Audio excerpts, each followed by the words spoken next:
આ વીતેલા જૂના સમયની વાત છે. એક ગામમાં એક ગરીબ ખેડૂત રહેતો હતો. પતિ પત્ની વચ્ચે અપાર પ્રેમ હતો, પરંતુ તેઓ ખૂબ જ ગરીબ હતા. તેઓને ઘણી વખત 2 ટંકનું ભોજન પણ મળતું ન હતું. તેઓને સાંજનું ભોજન મળતું તો સવારનું ના મળતું, અને સવારનું મળતું તો સાંજનું ન મળતું. એક સમય આવ્યો કે ખેડૂતની પત્નીએ એક પુત્રને જન્મ આપ્યો. ખેડૂત તો ખૂબ જ ખુશ હતો, કારણ કે તેના લગ્નને ઘણા વર્ષો વીતી ગયા હતા, પણ તેમને કોઈ સંતાન નહોતું. જ્યારે ખેડૂતના પાડોશીઓને ખબર પડી કે ખેડૂતના ઘરે પુત્રનો જન્મ થયો છે, ત્યારે આજુબાજુના તમામ લોકો અને સગા સંબંધીઓ ખેડૂતના ઘરે પુત્રની ખુશી માટે તેમને અભિનંદન આપવા આવવા લાગ્યા. અને તેના કારણે ખેડૂતના ઘરે ઉત્સવનો માહોલ હતો. આડોશ પાડોશના તેમજ સગા સંબંધીઓ આવી રહ્યા હતા અને ખેડૂતને અભિનંદન આપી રહ્યા હતા અને ઉજવણી પણ કરી રહ્યા હતા. ત્યારે એક સાધુ તે ખેડૂતના ઘરના દરવાજે આવે છે. ખેડૂતે સંત સાધુને આવકાર્યા અને કહ્યું કે આપના જેવા સંત આજે ખુશીના દિવસે અમારા ઘરે પધાર્યા છે. મારા ઘરે એક પુત્રનો જન્મ થયો છે, જેના કારણે મારા ઘરમાં આનંદનો માહોલ છવાયો છે. માટે હે મહાત્માજી, અમારી ઈચ્છા પૂર્ણ કરો અને અમારા ઘરે ભોજન કરો. તે ખેડૂત સાધુને ઘરની અંદર લઈ ગયો અને ખેડૂતની પત્નીએ સંત સાધુને ખૂબ જ ભક્તિભાવથી ભોજન પીરસ્યું. પછી ખેડૂતે સાધુને કહ્યું કે મહારાજ, કૃપા કરીને અમારા પુત્રનું ભાગ્ય જુઓ અને અમને તેના વિશે જણાવો. પછી ખેડૂતની પત્ની તેના પુત્રને સાધુની સમક્ષ લઈને આવે છે. સાધુ તે બાળકને જોવે છે, આશીર્વાદ આપે છે, પણ પછી તે સાધુ થોડીવાર માટે શાંત થઈ ગયા. એ ઊંડો વિચાર કરવા લાગ્યા. પછી ખેડૂતે સાધુને કહ્યું કે મહારાજ, અત્યાર સુધી તમે ખૂબ જ ખુશ દેખાતા હતા, આમ અચાનક તમારા ચહેરાના હાવભાવ કેમ બદલાઈ ગયા? શું વાત છે મહારાજ? ત્યારે સાધુ કહે છે કે પુત્ર, તારા પુત્રમાં જે પણ લક્ષણો દેખાય છે તે ખૂબ જ શુભ છે, કે તારો આ પુત્ર ખૂબ જ જ્ઞાની અને બહાદુર બનશે. અને ખુશીની વાત એ છે કે એક દિવસ તારો આ પુત્ર અહીંનો રાજા બનશે. ખેડૂતે સાધુના મુખેથી આવી વાત સાંભળી તો ખેડૂતે કહ્યું કે મહારાજ, હું તો ખૂબ જ ગરીબ માણસ છું, અમારો દીકરો એનો રાજા કેવી રીતે બની શકે? આ તમે શું કહી રહ્યા છો? સાધુએ કહ્યું કે બેટા, હું સત્ય બોલી રહ્યો છું. તારા બાળકની હસ્તરેખાઓ જે કહે છે તે હું કહી રહ્યો છું. અહીંના રાજાની પુત્રી તારા પુત્ર સાથે લગ્ન કરશે, અને રાજકુમારીના લગ્ન તારા પુત્ર સાથે થશે તો તારો દીકરો અહીંનો રાજા બનશે. આટલું સાંભળીને ખેડૂતને તેની પત્નીની ખુશીની કોઈ સીમા ન રહી. ત્યારે સાધુએ કહ્યું કે મારે હવે જાવું છે. પછી ખેડૂત અને તેની પત્નીએ આદરપૂર્વક સાધુને વિદાય આપી. સાધુ તો પોતાની કુટીરમાં ગયા. હવે તે રાજ્યના રાજા તેમના સૈનિકો સાથે શિકાર કરવા હાટુ જંગલમાં આવ્યા. રાજાએ એક હરણીનો પીછો કર્યો. હરણ દોડવામાં ઘણું ઉતાવળું હોય. હરણ દોડ્યું. રાજા પણ ઘોડા ઉપર સવાર થઈ અને હરણની પાછળ ઘોડાને દોડાવ્યું, અને તેમના સૈનિકો પણ સાથે હતા. હરણની દોડવાની ઝડપ ઘણી હતી. રાજા પણ હરણનો પીછો કરતા રહ્યા. સૈનિકો અને રાજા વચ્ચે અંતર પડી ગયું, પરંતુ રાજા તો હરણનો પીછો કરતા જ રહ્યા. જ્યારે હરણગાઢ જંગલમાં પહોંચી ગયું તો રાજાએ આખા જંગલમાં હરણને શોધવાનું શરૂ કર્યું, પરંતુ તે હરણ ક્યાંય દેખાયું ન હતું. રાજાને ખૂબ જ તરસ લાગી હતી. હવે રાજાએ એક જગ્યાએ ઘોડાને ઊભો રાખ્યો અને અહીં ત્યાં પાણી હાટું નજર દોડાવી, પણ રાજાને એ જંગલમાં ક્યાંય પાણી ન દેખાયું. ત્યારે થોડા આગળ વધ્યા કે રાજાની દ્રષ્ટિ એક સાધુની ઝૂંપડી પર પડી. રાજાએ જોયું કે એક સાધુ તપસ્યામાં મગ્ન હતા. રાજાએ સાધુને પ્રણામ કર્યા. સાધુએ રાજાને આશીર્વાદ આપ્યા અને કહ્યું કે હે રાજન, બોલો કેમ આવવું પડ્યું? ત્યારે રાજા સાધુને કહે છે કે મહારાજ, હું આ જંગલમાં શિકાર કરવા આવ્યો છું. મને ખૂબ જ તરસ લાગી છે. તરસને કારણે મારો શ્વાસ રૂંધાય છે. જો તમારી પાસે થોડું પાણી હોય તો કૃપા કરીને મને પાણી પીવડાવો. તો સાધુ કહે છે કે થોડી જ વાર પ્રતીક્ષા કરો, હું અંદરથી જળ લઈને આવું છું. પછી તે સાધુ ઝૂંપડીની અંદર ગયા અને પાણીથી ભરેલો લોટો લઈને આવે છે અને પાણી ભરેલો લોટો રાજાને આપે છે. રાજા પાણી પીવે છે. પાણીથી રાજાની તરસ छिपाય છે. પછી રાજા સાધુનો ખૂબ જ આભાર માને છે. પાણી પીને રાજા ત્યાંથી નીકળે છે. ત્યારે રાજાએ જોયું કે એક ગામ તરફ લોકોનું ટોળું જતું હતું, જે ગામમાં ખેડૂત રહેતો હતો, જ્યાં એક પુત્રનો જન્મ થયો હતો. રાજા પરત સાધુ પાસે આવે છે અને સાધુને પૂછે છે કે મહારાજ, આ બધી ભીડ ક્યાં જઈ રહી છે? ત્યારે સાધુ કહે છે કે હે રાજન, આ નગરમાં એક ગરીબ ખેડૂત રહે છે, જેના ઘરે એક હોનહાર પુત્રનો જન્મ થયો છે. એ બધા લોકો એ બાળકને આશીર્વાદ આપવા જાય છે અને એના દર્શન કરવા જાય છે. તો રાજાએ પૂછ્યું કે મહારાજ, એ બાળકમાં એવું તો શું છે? તો સાધુ કહે છે કે બાળકના હાથ પર એક નિશાન છે જે દર્શાવે છે કે બાળક એક દિવસ અહીંનો રાજા બનશે. તો રાજા કહે છે કે હું અહીંનો રાજા છું, તો એ ગરીબ ખેડૂતનો પુત્ર કેવી રીતે રાજા બની શકે? હું આવું ક્યારે નહીં થવા દઉં. ત્યારે સાધુએ કહ્યું કે રાજન, આ દુનિયામાં કોઈ કોઈને રાજા કે ગરીબ બનાવી શકતો નથી. આ તો બધા ભાગ્યના ખેલ છે. બનાવવા અને બગાડવા વાળો તો કોઈ બીજો છે. અને જ્યાં સુધી તે ખેડૂતના પુત્રની રાજા બનવાની વાત છે, તો હું તમને જણાવી દઉં કે આજથી 15 વર્ષ પછી તે ખેડૂતના પુત્રના વિવાહ તમારી પુત્રી સાથે થશે અને તે રાજા બનશે. સાધુની વાત સાંભળીને રાજા ખુશ પણ હતા અને દુઃખી પણ હતા, કારણ કે રાજાને આજ સુધી કોઈ સંતાન ન હતું. તો રાજાએ વિચાર કર્યો કે જો મારા ઘરે પુત્રીનો જન્મ થશે તો હું પિતા બનીશ અને લોકો મને વાંજ્યું તો નહીં કહે. આથી રાજા ખૂબ જ ખુશ હતા અને દુઃખી એટલે હતા કે મારી પુત્રીના વિવાહ એક ગરીબ ખેડૂતના પુત્ર સાથે થશે. એટલે રાજાએ સાધુને પૂછ્યું કે મારે હજી સુધી કોઈ સંતાન જ નથી, મારે કોઈ પુત્રી નથી, તો મારી પુત્રીના લગ્ન તે ખેડૂતના પુત્ર સાથે કેવી રીતે થશે? ત્યારે સાધુએ કહ્યું કે રાજન, ચિંતા ન કરો.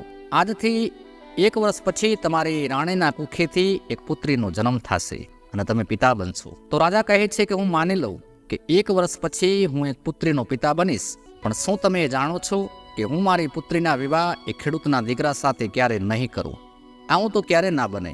ત્યારે સાધુ કહે છે કે રાજન, એ હું નથી કહેતું, એ તો બાળકની હસ્તરેખા કહે છે, જે બાળકના ભાગ્યમાં લખાયેલું છે.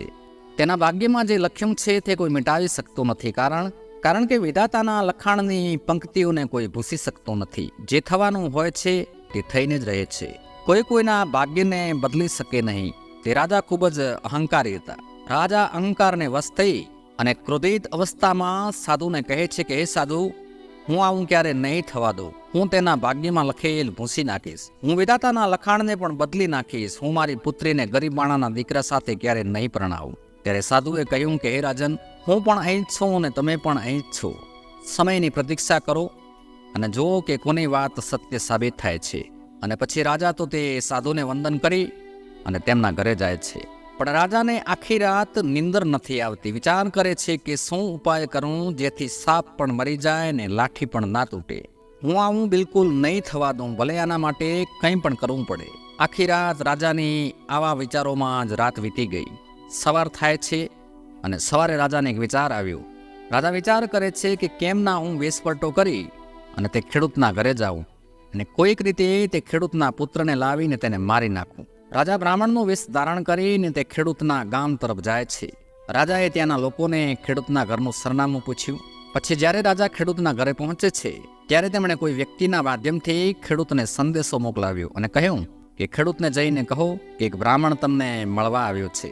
જ્યારે ખેડૂતને ખબર પડી કે એક બ્રાહ્મણ તેને મળવા આવ્યો છે તો ખેડૂત દોડતો આવ્યો ને બ્રાહ્મણને પોતાના ઘરની અંદર લઈ ગયો. બ્રાહ્મણનો આદર સત્કાર કર્યો. ત્યારે બ્રાહ્મણના રૂપમાં આવેલ રાજાએ કહ્યું કે મેં સાંભળ્યું છે કે તમારા ઘરે પુત્રનો જન્મ થયો છે. તો ખેડૂતે કહ્યું કે હા ભૂદેવ. પછી બ્રાહ્મણ કહે છે કે તમારા પુત્રના તમામ લક્ષણો ભલે શુભ છે, પરંતુ એક અશુભ લક્ષણ છે. એટલે ખેડૂતે પૂછ્યું કે એ બ્રાહ્મણ દેવ, અમારા પુત્રમાં શું અશુભ લક્ષણ છે તે એમને કહી જણાવો. ત્યારે બ્રાહ્મણ રૂપી રાજા કહે છે, જો તમારો પુત્ર તમારા ઘરે ઉછરશે તો તમારો પુત્ર મૃત્યુ પામશે. આટલો સાંભળીને ખેડૂત રડવા લાગ્યો અને બોલ્યો કે હે બ્રાહ્મણદેવ, તમે આ શું વાત કરી રહ્યા છો? હવે હું શું કરું? ત્યારે બ્રાહ્મણના રૂપમાં આવેલ રાજાએ કહ્યું કે હું તમને એક ઉપાય કહી જણાવું. આ બાળકને 15 વર્ષ સુધી બીજે ઉછેરવો પડશે, તો જ તમે તમારા પુત્રને બચાવી શકશો. જો તમે રાજી ખુશીથી કહેતા હો તો હું તમારા પુત્રને લઈ જાઉં, એનું સારી રીતે પાલન પોષણ કરીશ અને જ્યારે તમારો પુત્ર 15 વર્ષનો થશે, જ્યારે તે લગ્ન માટે લાયક બનશે ત્યારે હું તમારો પુત્ર તમને પાછો સુપ્રત કરીશ. આ એક જ ઉપાય છે, તો જ તમારા પુત્રનું જીવન બચી શકશે. ખેડૂત કહેવા લાગ્યો કે હે બ્રાહ્મણદેવ, તમે અમારી સાથે કોઈ છિંતરપિંડી તો નહીં કરો ને? તમે અમારો પુત્ર પાછો તો આપી દેશો ને? બ્રાહ્મણના વેશમાં આવેલ રાજા કહે છે કે બેટા, હું બ્રાહ્મણ છું, હું અસત્ય કેમ બોલું? બ્રાહ્મણનું કામ તેના યજમાનની રક્ષા કરવાનું છે અને તેના પર આવનારી કોઈ પણ આફતને, કોઈ પણ વિપત્તિને ટાળવાનું છે. તેથી જ હું તમારા ઘરે આવ્યો છું અને તમારા બાળકને લેવા આવ્યો છું. તમે નિશ્ચિત રહો ને તમારો પુત્ર મને આપો. હું ખૂબ સારી રીતે એની કાળજી રાખીશ. તમારા કરતાં પણ વધારે હું આ બાળકનું ધ્યાન રાખીશ. ખેડૂત દોડતો ઓરડામાં ગયો અને બધી વાત તેની પત્નીને કરી. ત્યારે ખેડૂતની પત્ની પણ ગભરાઈ ગઈ અને તે પોતાના પતિ સાથે બ્રાહ્મણ પાસે આવે છે અને કહે છે કે હે બ્રાહ્મણદેવ, અમે તમને અમારો પુત્ર આપવા તૈયાર છીએ, પણ એ પહેલાં તમે અમને વચન આપો કે તમે 15 વર્ષ પછી અમારો પુત્ર અમને પરત કરશો. બ્રાહ્મણે વચન આપ્યું કે હું 15 વર્ષ પછી તમારો પુત્ર તમને પરત આપીશ. મારી વાત પર વિશ્વાસ કરો અને આ બાળક મને જલ્દીથી આપી દો. હું ફરીથી કહું છું, જો તમે તમારા બાળકને સુરક્ષિત અને સ્વસ્થ જોવા માંગતા હો તો જલ્દીથી મને આપો, વિલંબ ના કરશો. 15 વર્ષ પછી જ્યારે તમારો પુત્ર લગ્નને યોગ્ય બનશે ત્યારે હું તેને પરત કરી દઈશ. હું તમારા પુત્રને કાયમ માટે નથી લઈ જતો. પછી ખેડૂત અને તેની પત્ની પોતાના પુત્રને બ્રાહ્મણના વેશમાં આવેલ રાજાને સોંપી દે છે. તે બાળકને હાથમાં લઈને રાજા ખૂબ જ ખુશ થાય છે અને ત્યાંથી પોતાના ઘર તરફ પ્રયાણ કરે છે. રાજા વિચાર કરે છે કે આજે હું આ બાળકને મારી નાખીશ. જ્યારે આ બાળક જ નહીં રહે તો પછી મારી પુત્રીના વિવાહ આની હારે કેવી રીતે થશે? પછી તે સાધુની વાત કેવી રીતે સત્ય સાબિત થશે? આવા વિચાર કરતાં કરતાં રાજા એક નદીના કિનારે પહોંચે છે અને રાજાએ એ બાળકનો ગળો દબાવી અને તેને મારી નાખવાનો વિચાર કર્યો, પરંતુ બાળકનો ચહેરો જોઈ અને રાજાએ પોતાનો વિચાર બદલી નાખ્યો. રાજાને અંદરથી અંતર આત્માથી અવાજ આવ્યો કે હે રાજા, તમે આ બાળકને મારશો નહીં તો તમારે આ પાપનું વળતર ચૂકવવું પડશે, નરકની સજા ભોગવવી પડશે. માટે આ બાળકની હત્યા કરશો નહીં. થોડીવાર માટે રાજાને પરસેવો વળી ગયો. પછી રાજા વિચાર કરે છે કે હવે હું આ બાળકને મારા હાથે નહીં મારું. એટલે રાજાએ એક લાકડાની પેટીમાં બાળકને સુવરાવી દીધું અને પેટીમાં થોડી જગ્યા છોડી જેથી બાળકને હવા મળી રહે. રાજાએ વિચાર કર્યો કે આ પેટી નદીમાં ક્યાંક ફસાઈ જશે, ડૂબી જશે અને પછી આ બાળક પણ ડૂબી જશે એટલે મરી જશે. આટલું કાર્ય પૂર્ણ કરીને રાજા ખુશ થતા પોતાના ઘરે આવી જાય છે. બીજી તરફ આખી રાત પેટી નદીમાં તરતી રહી. સવાર થઈ અને એક વેપારી એ નદીમાં નાહવા આવ્યો. રોજની જેમ એ શેઠ વહેલા ઉઠીને નદીમાં નાહવા આવ્યા ત્યારે તેણે એક લાકડાની પેટી જોઈ. શેઠને વિચાર આવ્યો કે આ પેટીમાં શું હશે. ખોલીને જોવાનો વિચાર કર્યો. એ વ્યક્તિએ પેટીને ખોલીને જોયું તો તે ખૂબ જ ખુશ થઈ ગયો. પેટીમાં એક સુંદર બાળક હતું. એ બાળકને છાતીએ લગાડી અને મા ગંગાનો ખૂબ જ આભાર માન્યો અને કહે છે કે હે મા ગંગા, તમે મારા ઉપર મોટો ઉપકાર કર્યો છે કે તમે મને પુત્ર આપ્યો. વર્ષો વીતી ગયા, મારે કોઈ સંતાન હતું નહીં અને તમે આ રૂપાળો પુત્ર આપીને મારી મનોકામના પૂર્ણ કરી છે. મા ગંગા અને ભગવાન શિવનો આભાર માનીને તે શેઠ તો પુત્રને લઈ અને તેમના ઘરે આવે છે. જ્યારે શેઠની પત્ની તેના પતિના હાથમાં એક બાળકને જોઈને પૂછે છે કે તમે આ કોનું બાળક લઈને આવ્યા છો? પછી શેઠ તેની પત્નીને કહે છે કે આપણે ખૂબ જ ભાગ્યવાન છીએ કે મા ગંગાએ આપણાને આ સુંદર પુત્ર આપ્યો છે. આપણે તેને ખૂબ જ હેતથી ઉછેરીશું. અને શેઠ અને તેની પત્ની પુત્રને જોઈને ખૂબ જ ખુશ થાય છે, હરખાય છે. એ છોકરો શેઠના ઘરે મોટો થવા લાગે છે. ધીરે ધીરે 15 વર્ષનો વખત વીતી ગયું. હવે તે બાળક મોટો થઈને જવાન થઈ ગયો હતો. એક દિવસ જ્યારે એના મિત્રો સાથે રમી રહ્યો હતો ત્યારે ત્યાંથી એક પાડોશી રાજાનો કાફલો આવી રહ્યો હતો. કાફલો તેની ધૂનમાં મશગુલ હતો. કાફલો પોતાના માર્ગે જઈ રહ્યો હતો. અચાનક પેલા શેઠના છોકરાની નજર એક બાળક પર પડી, જે બાળક રસ્તામાં બેસીને રમી રહ્યો હતો. જ્યારે રાજાનો કાફલો બાળકની ખૂબ જ નિકટ આવે છે તો એ શેઠનો છોકરો એ નાના બાળકને બચાવે છે. ત્યારે અચાનક રાજાની નજર એ શેઠના પુત્ર પર પડે છે, જેના જમણા હાથ પર વાદળી રંગનું નિશાન હતું. તેના જમણા હાથ પર વાદળી નિશાન જોઈ અને તે રાજા સમજી ગયા કે આ તે જ છોકરો છે જેને મેં વર્ષો પહેલાં નદીમાં પ્રવાહિત કરી દીધો હતો. એ જ રાજા હતા જેમણે ખેડૂતના છોકરાને પેટીમાં પૂરીને પાણીમાં પ્રવાહિત કરી દીધો હતો.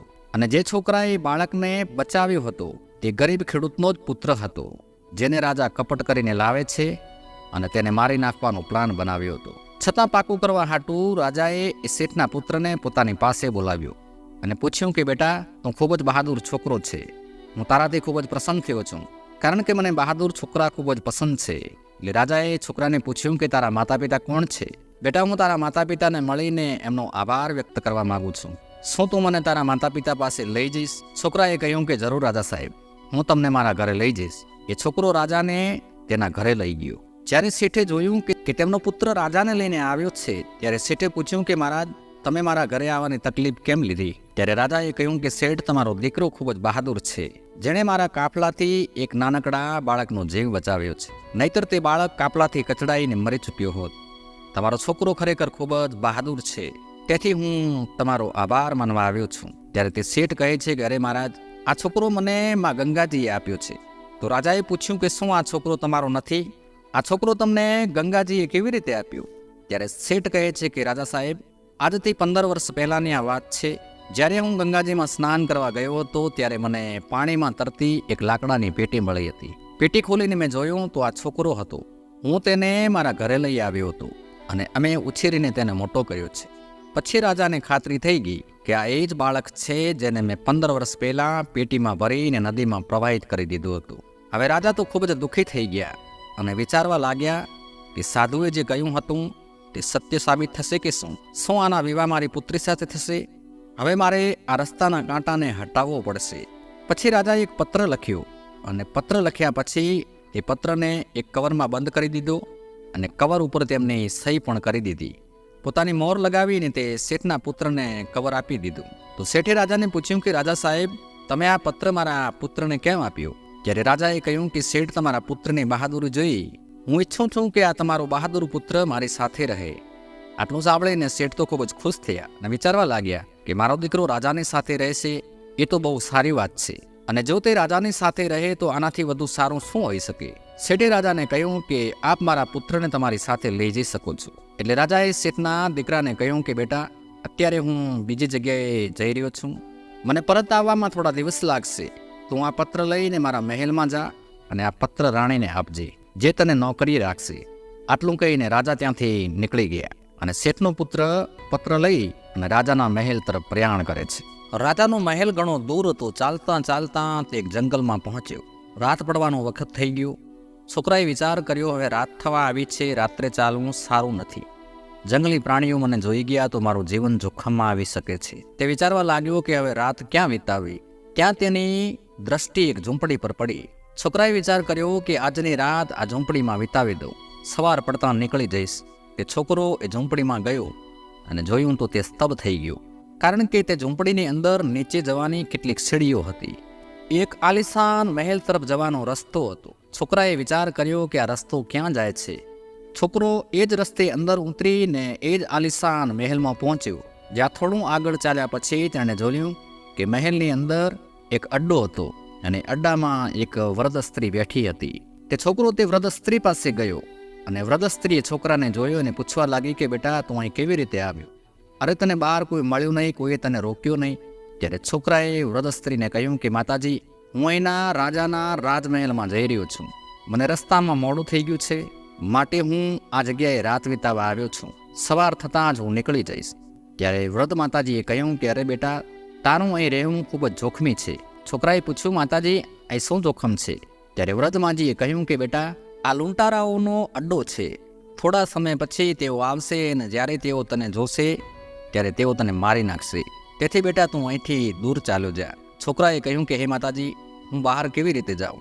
જો હું રાત્રે અહીંથી નીકળીશ તો આ ભયંકર જંગલમાં જંગલી પ્રાણીઓ મને મારીને ખાઈ જશે.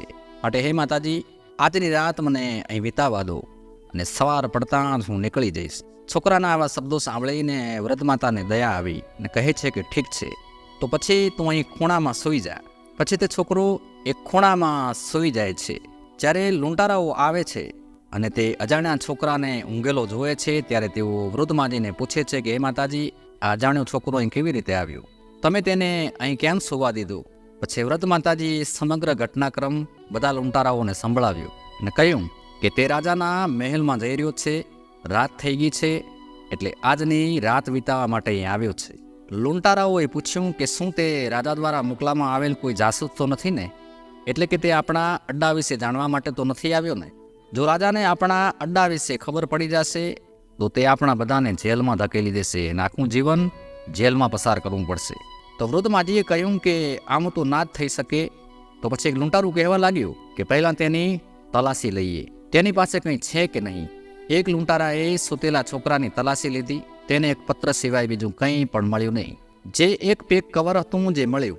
વૃદ્ધ માજીએ પૂછ્યું કે તને શું કંઈ મળ્યું? ત્યારે લૂંટારો કહે છે કે આ છોકરાના ખિસ્સામાંથી એક પત્ર મળ્યો છે. વૃદ્ધ માજીએ કહ્યું કે ખોલો અને વાંચો કે તેમાં શું લખ્યું છે. લૂંટારાએ કવરમાંથી પત્ર કાઢ્યું, તેને ખોલ્યો અને વાંચ્યું અને તેમાં લખ્યું હતું કે હે રાણી, આ છોકરાને તમારી પાસે મેં મોકલી રહ્યો છું. આ પત્ર તમારા હાથમાં લઈ વાંચો અને તે છોકરાને મારી નાખું.